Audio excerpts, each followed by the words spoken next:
hands on your chair. Okay, fail. Back up. See, that's where we have to have more Sorry, instruction. you haven't been in yoga one. That was a fail. I would say that was a 60% fail rate. Did it on purpose. Did you? Well, because we didn't have any instruction about how close we were to here. You know what I mean? Even if you were here, you would still do the same thing. So as a teacher, you cannot demonstrate what you just did. Many of you. Some of you did. Lovely. This. Yeah. Right? Bend your knees. Shift your hips back.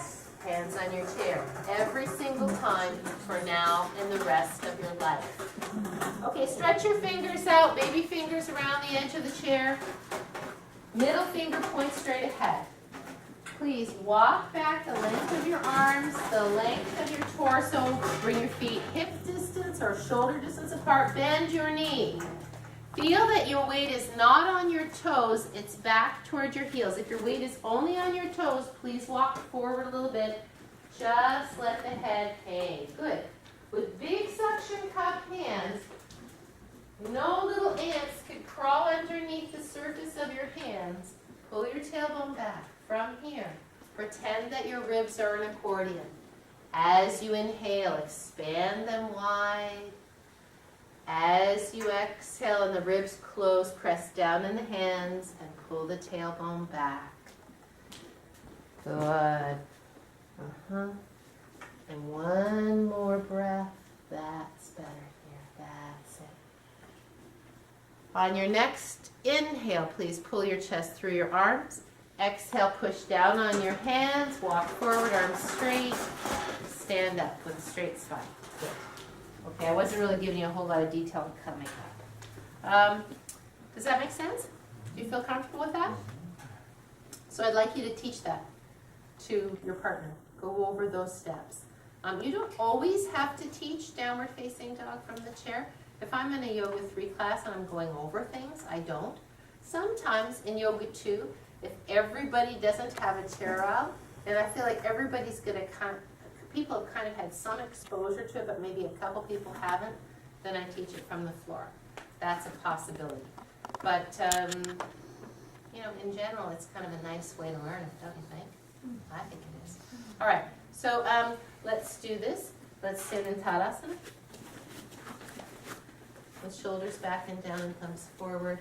Pull the ribs in and bring the sternum straight forward. Reach your right arm across your body like you're shaking hands. Feel the back of the shoulder stretch. Come around an imaginary clock face slowly. Now lift your arm up as high as it will go, continuous with the sideline of your body. Exhale, please feel your shoulder blades slide down, elbow forward, chest open. Watch that the body doesn't turn. Let's do the other side. Reach across. Come on all the way up. So keep the shoulder down as long as you can. Lift up as high as you can. Stop here. Have your hips come forward. Pull your hip drawer in. Exhale, feel the shoulder slide down, elbow forward, palm open. And now let's take shoulders up and back and down. Yeah? So because you've been protracting the shoulder blades, so now you pull across to give the rhomboids and the serratus a little stretch. Still protraction, but you get a little more stretch here, yeah? And then you get your chest opener here. So if I'm doing a lot of stuff leaning forward on the chair or something, this might be good for you, Tara, right? I know that you get a little bit bigger boobs, but they can still good for that, yeah? I just put this in just one time each side before we go to the other side. So it's not like they forget what they were doing, but it gives them a little bit of shoulder movement. Does that make sense? Okay, please turn the chair around. Now we're going to wink the pony.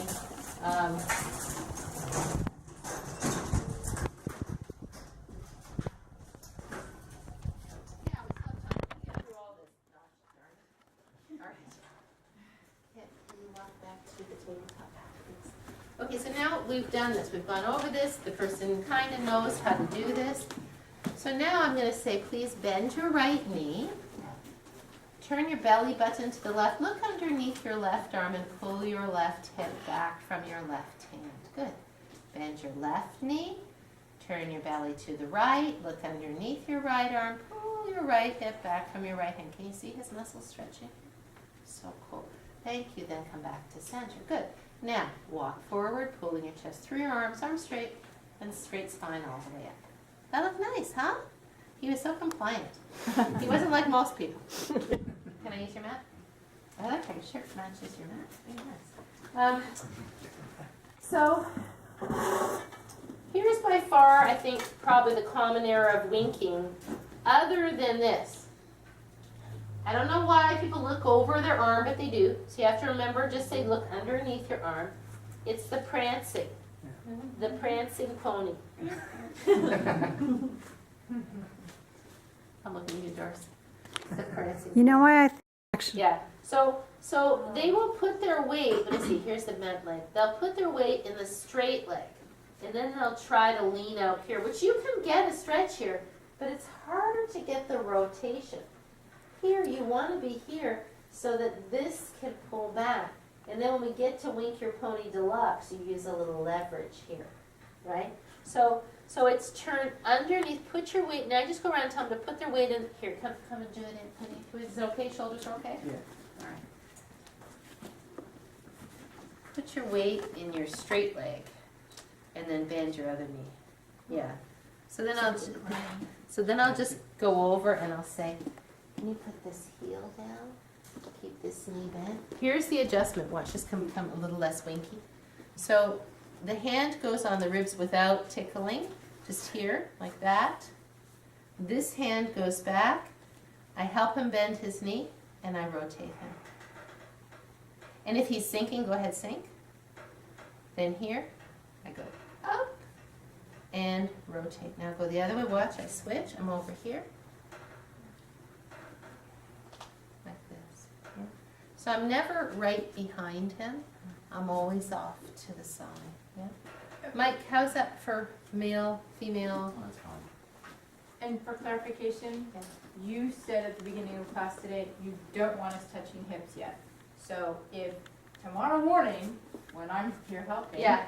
and you guys are doing Wink the Pony, I'm supposed to focus on making sure their feet are in the right place and making sure their hands are not like this and that the thumbs are up, and stay away from the hips and stay away from the You shoulder. could show them which foot, which knee, Okay. but I would rather you practice on Brian that technique a little bit, Right. because if you do it wrong, it feels yucky. So I would kind of like you to practice that a little bit. It sounds goofy, but there are other ways to get there. But let's practice it together now, and then practice it on one another, on your study buddy or your husband or wife or somebody.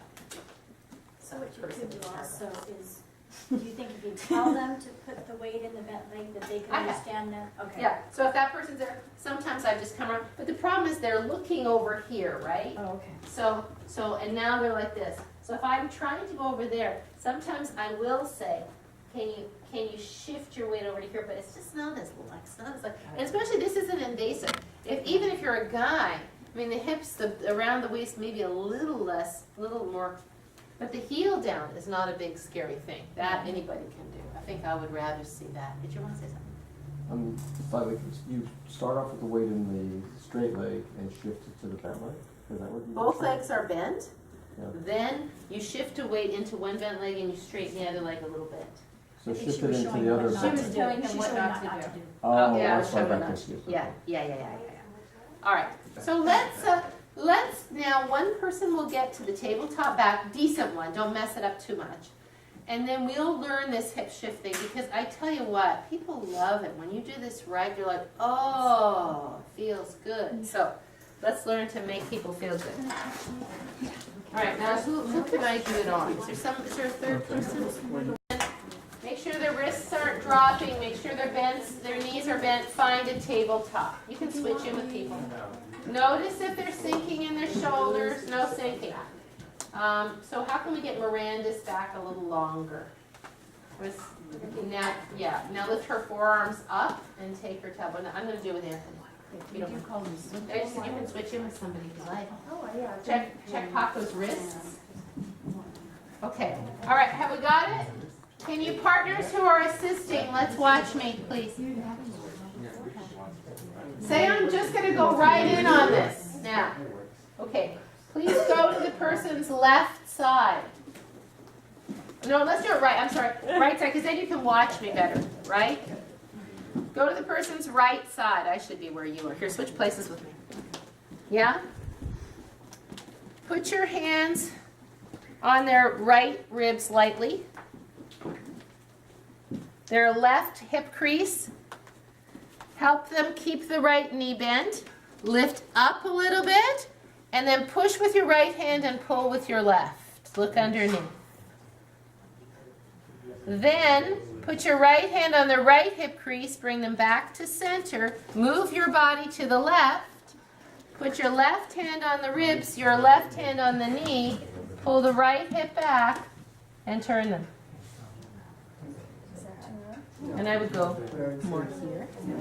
That's it. Yeah. Thank you so much. Let me walk around. What did you learn something? Yeah. How much weight to put on your hands? Very little. Can you let the picture show? So what I tend to do is switch my shoulder blades together, and it's really hard to stop doing it. And I asked how much weight should be in your hands, because you say, okay, can you step back and can you hold yourself? And Audrey said very little, and I think that's what I do, is I put too much weight and it pushes it like this. Go ahead.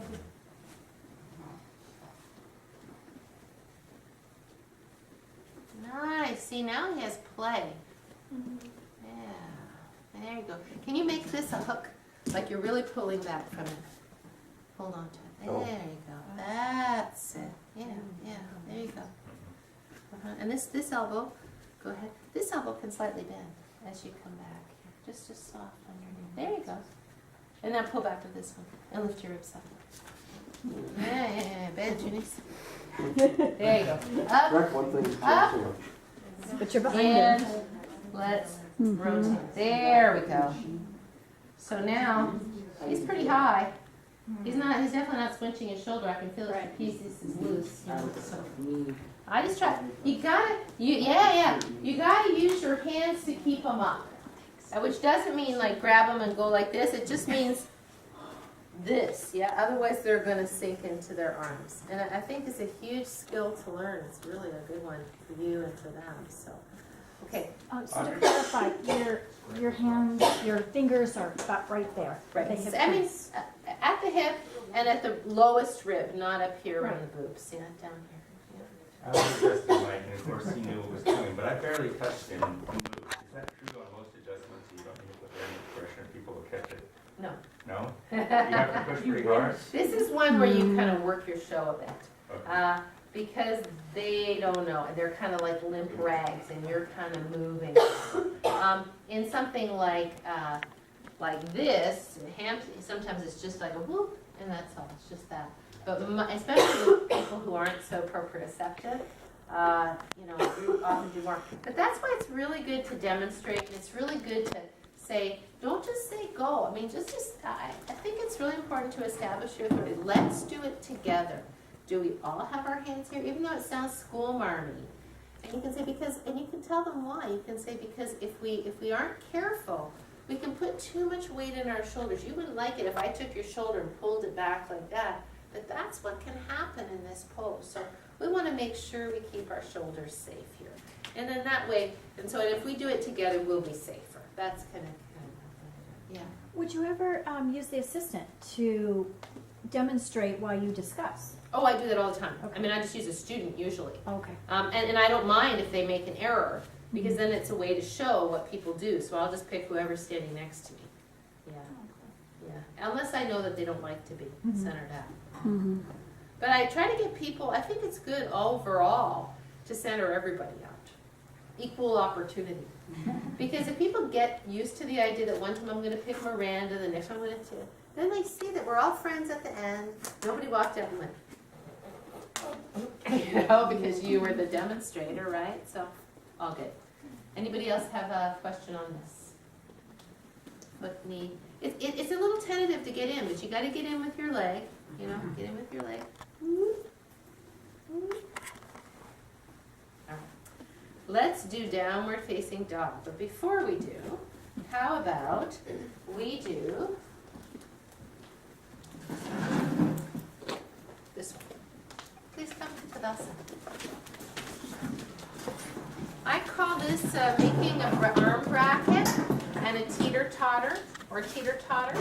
It's a preparation for Gomukhasana, but it's a way that a lot of people, if you ask them to do this, like Hagar, they can't even approach it. They're kind of like this, right?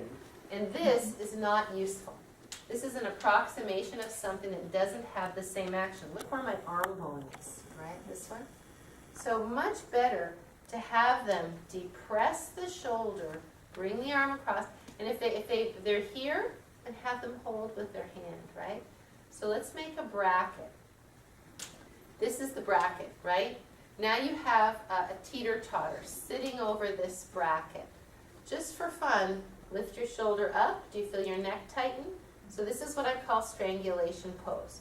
Stretching your shoulder and tightening your neck are two things canceling each other out. So let's put somebody sitting on this seat of the teeter-totter and bring it down. Now, pull the arm bone towards you, the right arm towards you, and pull it across your chest. Another common error here is to go thumb down. Go ahead, do it. What happens to the humerus bone? Medial rotation, right? So we want it to be thumbs up, good. Thumbs down, no good, right? Okay. Now, another common error that I'm just noticing, I just want to bring it up, is that I see some weight to toes and I see some ribs. Can we pull the pelvis back, pull the ribs in? Now, if this were beginners, I might say I wouldn't push on it too hard, but for you, I'd like to see you stand without that, please. Okay, nice. Now let's open the arm directly to the side. Stop here. Now, when I say directly to the side, I don't mean slightly hips forward. So make sure that as you take your arm to the side, your left hip hasn't come forward of your right. Yes? Take your first two fingers and find the front portion of your deltoid muscle, this ball of the shoulder. That's where we're going to have our hands. Now, push your shoulder down a little bit so you know you're not lifting it up. With your fingers, push the head of the arm bone back in the shoulder socket and feel the stretch right here. Do you feel that? You might feel some tingling in the brachial nerves of your arm, right? Mm-hmm. Now, turn the head away and stretch the side of the neck. Is it okay to feel that tingle? Yep. Breathe in. Exhale. If you stayed there for an hour, that would not be good. But just for a second, it's telling you where your brachial nerve plexus is, yeah? Shoulder down, teeter-totter, pull across. Inhale, open. Whoops, see how it went back like that? Exhale, stabilize. Hand to the shoulder. Push the shoulder, the arm bone back. What are we stretching here? Pectoralis minor, and do you feel the biceps tendon stretching? Yeah? Now turn the head away. Stretch the side of the neck. Last one. Cross and pull. Depress the shoulder. Now if you would turn your head to the left, drop your chin on your left collarbone. Depress your right shoulder more. And what muscle are we stretching that we just talked about? Levator scapula, yeah. Thank you. Open your arm. Only to the midline, not past the midline. Put your hand on your bra strap, your tank top strap. Turn your thumb back. What's coming forward right now? Coracoid process, right? There's your pectoralis minor. Bring your arm slightly forward. Bring it all the way up. Stop here. Wrap the arm bone around the roof of the shoulder. Lift it up high. Now feel the shoulder come down first. The arm open. With thumbs forward, lift up through the top of the head. Exhale, head up and over to the left. Depress the right shoulder a bit. Reach the fingertips down. Slow breath in. Long breath out. Head all the way back up to center. Close your eyes. Does your right side feel different than your left? Yeah. So you might still be a little tingly. That's okay. It's just that whole brachial plexus woke up. Because what was going on? This was all contracted. Doesn't that make sense? Yeah? So let's do the other side, same thing. And I used to do this exercise all the time. Remember, if I'm doing it with people, what might I do if this were a class in between? I might say, here, let's step the feet apart, bend the knees, slide your hands down your legs, let your head hang. Does that feel good on your back? Slow breath in, big exhale. Now bend the knees, hands to the thighs, roll the shoulders back, elbows in, push with your legs, pull the chest forward, come all the way up. So like for me, when I stand like this, I don't feel my back afterwards. My back feels good. But I see people going like this. Why? Because the hip or the ribs are forward, right? As they do this, as this comes up, some portion of this is going back and shortening the back muscles. And if that's happening, these are not engaged, right? So when I'm doing it, I'm so conscious of that and this, that when I'm finished, I actually feel like I've done a belly strengthening exercise, not a back compressing exercise. And that's kind of what your job as a practitioner is. Does that make sense, everybody? All right, let's do it again. Let's take left arm across. Now we make the bracket with the right arm. And once we have the upper arm bone, thumb up, we press the left shoulder down like someone's sitting on a teeter-totter. Notice right now as your arms have come up, if your thigh bones have come back, please pull them back. Good. So with the left shoulder down, pull your left upper arm bone towards you and pull it away or toward the window. And feel the back of the shoulder stretch. What's stretching between the shoulder blades and the spine right now? Rhomboids, right? What else is stretching right now? Trapezius. What else? Bottom of the rotator cuff. And see, I like that description because then you don't have to go inverse banana, the bottom of the rotator cuff, the part between the arm bone and the torso, yeah? Let's open up and really look. Hand, only middle line, thumb up, and can you feel as you pulse, do a little pulse? Can you feel your arm bone sitting down on your shoulder blade? So it's not up around here, but down on your shoulder blade. Fingertips to the right deltoid. So we're not moving our hand back. Our hand is only following our arm. Our hand will go back, but it's because we're moving this arm bone back in the shoulder socket, so we won't move that much. But you should feel a stretch through the biceps. Now what do you feel in the back? What is your shoulder blade doing? Going down and in towards your spine, retraction, right? Because as the arm comes back, that's where the shoulder blade goes. So now let's take the arm across. Let's give it a little pull and depress. Good. This time we'll use the head, take the arm to the side. So you see I did the head the first time, I forgot it the first time, the second time. I might leave that out anyway. Head of the arm bone back. Turn your head away. And with hips back and ribs in, take a breath here. You don't want to stay here too long. Just a breath. Then turn the head. And let's cross. Shoulder down. Once more. Open up. Now just take the arm away. Let's turn the head away. Let's just feel this one. Cross the hip, the arm. This time we'll do the levator scapula stretch. I think I did a few more on this side. If you forget, don't worry. I forget all the time. 3 on this one, 5 on this one. Now if you would, turn your head toward the window. Drop your chin on your right collarbone. Feel your left shoulder down. Feel the back of the neck. These are the Miranda hips back. Now maybe these are beginning students, and you're not going to say this, but we aren't beginning students. So we're going to breathe our ribs wide. As we exhale, we're contracting the pelvic floor, feeling the lowest belly lift, the pubic bone lift, and the tailbone descend. Anytime you're in a position like this is just like waiting in bonds. You might as well work on your core.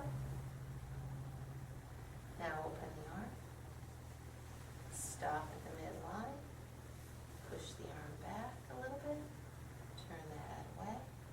Can I do this on the other side? Drop the chin. Drop the chin. Tempting to kind of turn here, don't turn. Then cross the arm. Oh, maybe we finished there. No, we finished here, right? Sorry, stop here. Okay, turn the hand only midline. Turn the thumb back, reach the baby finger away. Here you feel this front of the chest, pectoralis minor stretch, wide, because you've stabilized the scapula, right? Arm comes slightly forward, wide, so it doesn't cram the back edge of the glenoid fossa. Slowly keeping shoulder down so you feel the humerus bone drop in the pear. Lift up. Bring the arm bone around the roof of the shoulder, lift it up as high as it will go. Pull your thigh bones back, feel your body one long line on the left side. Now feel the scapula slide down, elbow and forearm and hand, all the way down comes forward, breathe in. Exhale, head up and over to the right, not rigid, but active in hands. Reach the left fingertips down. Depress the left shoulder. We'll talk a little bit about head placement when we get to neck stuff. And then usually on this side, before I finish, I'll say, let's just tick-tock a couple times. Lift head up, breathe in. And tick-tock, go over to the left, tick. And over to the right, tuck. And all the way back up to center. Thank you, bend your knees. Take your arms slowly all the way up the midline. Exhale, elbows forward, palms open. As your arms come up, please don't push your hips forward, lift high. Feel the opening of the chest, the sliding of the scapula. Once more, breathe in. And breathe out. And shoulders up and back and down. We're saving downward facing dog for next time. I think that's lots of information.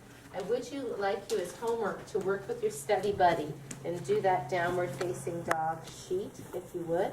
I do want to say one more thing I was just thinking about. When I'm trying to explain to people, because they don't get it, it's very common. You're looking at somebody, she's sitting on your chair, and you're saying, take your arms slightly back, but don't turn your body. And then she's doing this, right? And you're saying, so make sure that your chest is facing 100% forward. Make sure that both nipples are facing forward. Is your belly button facing forward? No. Nothing. Right? Or they're doing this. Right? This is more common. So this is my explanation for this. Or Anthony's will be broken up right in instead. If I wanted to, you take your arms straight to the side, palms forward. If I wanted to take Anthony's arms and touch his two middle fingers together, like that, right? What would happen to his shoulder? It would tear out of the socket, right? So nature has created a way, but I want him to get his hands behind his back. So going like this to try to get his hands behind his back is going to hurt his shoulder. So nature has created this way to get your hands behind your back. When you get to this end range of motion, what starts to happen?